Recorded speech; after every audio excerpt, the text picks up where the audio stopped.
In 1860, the abolitionist movement was ascendant, and the pro-slavery Democratic Party was in shambles. It was the year Abraham Lincoln was on the ballot, until Southern Democrats kicked him off the ballot. Just like Southern Democrats did to Lincoln, the Colorado Supreme Court banished Trump from the ballot. You can't save democracy by denying Americans the right to vote. You can't find somebody guilty of a crime that they haven't been charged with.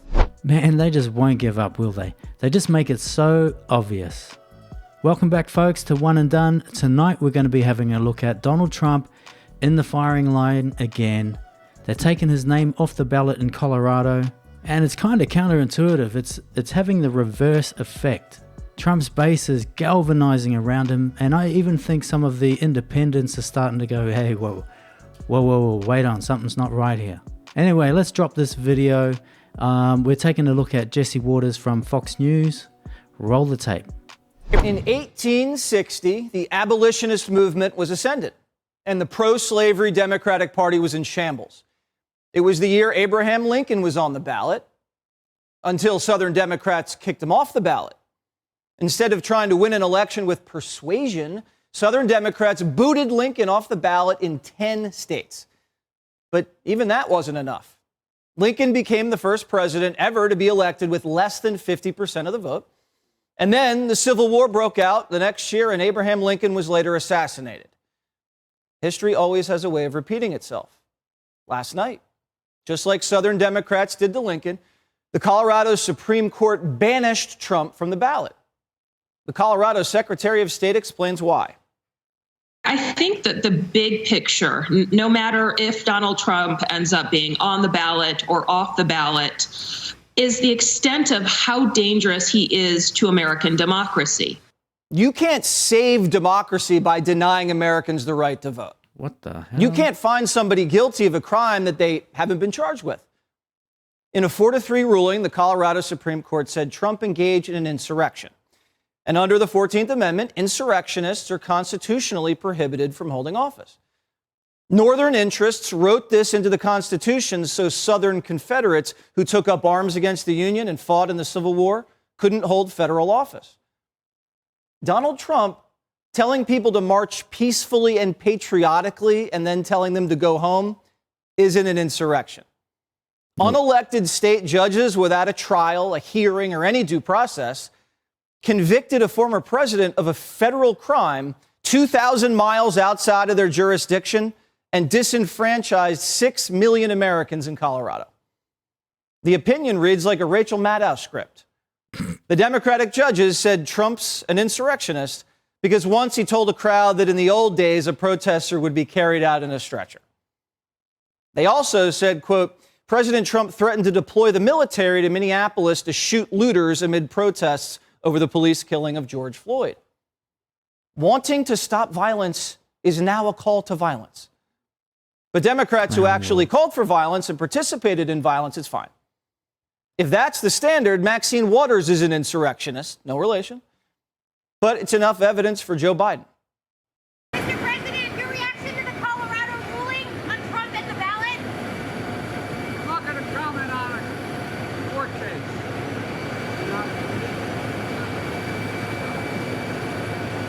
That's up to the court. He's already forgotten the question. That's all I have to say. Is Trump an insurrectionist, sir? Well, I think it's certainly self-evident. You saw it all. Now, whether the 14th Amendment applies, I'll let the court make that decision. But he certainly supported an insurrection. And no question about it. None. Zero. So if you arrest your opponent 4 times and you're still losing, you should resign. You shouldn't kick him off the ballot. But MSNBC says if you don't kick Trump off the ballot, you're no better than a slave owner. What do you say to the Republican candidate's argument that this should be, the voters should have the say and not the courts? What they're standing with is the spirit of those Confederates rather than the Americans who came together after a long and brutal Civil War that was fought. They amended the Constitution to prevent those traitors from running for office. That should send a message that our election system, our electoral system, can be used for nefarious purposes against the democracy itself. You can almost see the strings behind it. It's ridiculous. Think about what she said. The electoral system can be used against democracy. Elections can be used against democracy? Are we going to have to get rid of elections to save democracy? Now, I had a tarot card reading on Saturday night. She said I was going to have a loving and prosperous year. But then I asked about politics because the reading said an injustice would happen in the fall. I asked her about Trump. And she said Trump's either going to win or we're not going to have an election. Now, I'm not a big tarot card guy, but then this story happens. What's it going to do to the republic if we're not allowed to vote for the man we want to because of some unelected judge? Local judges banning candidates from running for president is what happens in third world countries. How are we supposed to believe the last election was honest when this election's already being stacked? Democrats scream voter suppression if you have to wait in line for an hour to vote for your candidate. Well, what do you call it when we can't vote for your candidate at all? Like, Jesse's not lying, is he? This is absolutely ludicrous. The party that's supposed to be fighting for democracy, the Democrats, saying that Trump's a threat to democracy, yet they want to take him off a democratic ballot so the voters can't choose democratically the person that they want to vote for. If the democratic policies were working, if they didn't have 8 million people crossing the border and inflation skyrocketing, they wouldn't have to do all this banana republic stuff. They'd be able to win on their record. They're in the position of power. It's theirs. It's in their hands. Trump is on the outside. He's not in the White House. He's not controlling anything. The Democrats have failed. They've got themselves to blame. I think the only reason they did so well in the midterms is because Biden was going to write off student debt. And he timed that announcement just before the midterms as well. So he's used a lot of smoke and mirrors, and I think people are starting to wake up. And what's not helping is these indictments and this obsession with chasing after Trump. Now, I reckon if they could, they'd probably get him on a parking ticket and lock him up for 10 years if they could. It's complete shenanigans. Voter intimidation? No, that's voter elimination. Seasoned political veterans across the political aisle all say this case is judicial insanity. I think this case will be handled quickly. I think it could be 9-0 in the Supreme Court for Trump. This country is a powder keg, and this court is just throwing matches at it. This is hands down the most anti-democratic opinion I've seen in my lifetime. I would say to the judges, as I said to the Justice Department, you're actually making it more likely that Donald Trump is elected next November by how you are pursuing this. The idea that 50 different state courts can decide a question involving the highest elective office in the executive branch, interpreting the federal Constitution as to what constitutes an insurrection against the federal government is incoherent. And half those guys just then hate Trump. Now, when Democrat policies don't make your life better and Democrat politicians can't persuade you to give them more time, that's when they start suing. They take it away from the voters and they just have their judges throw it. These are the judges who are taking away your right to vote. One shatters. They call Justice Monica Marquez a gay icon. She went to Yale. Another justice, Richard Gabriel's a professional trumpet player, also went to Yale, also almost got Me Too'd.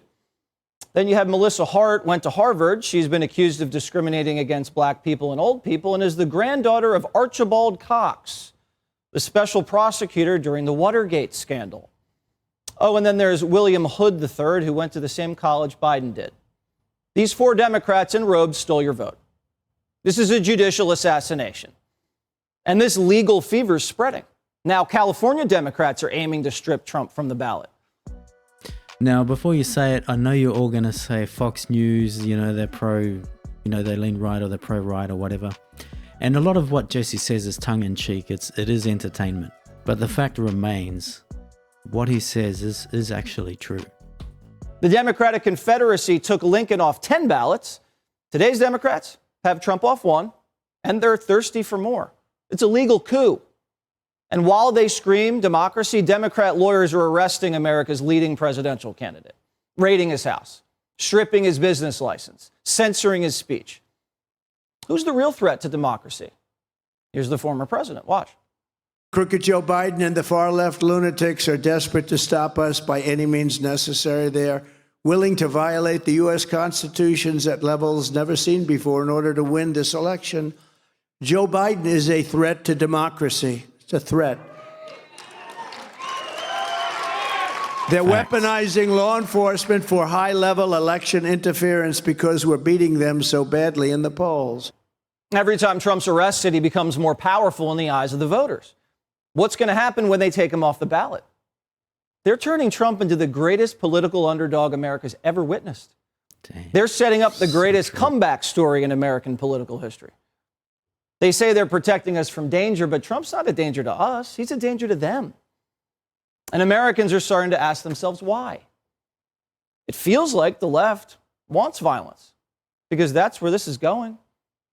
We're being baited, so their actions are justified. That's how it feels.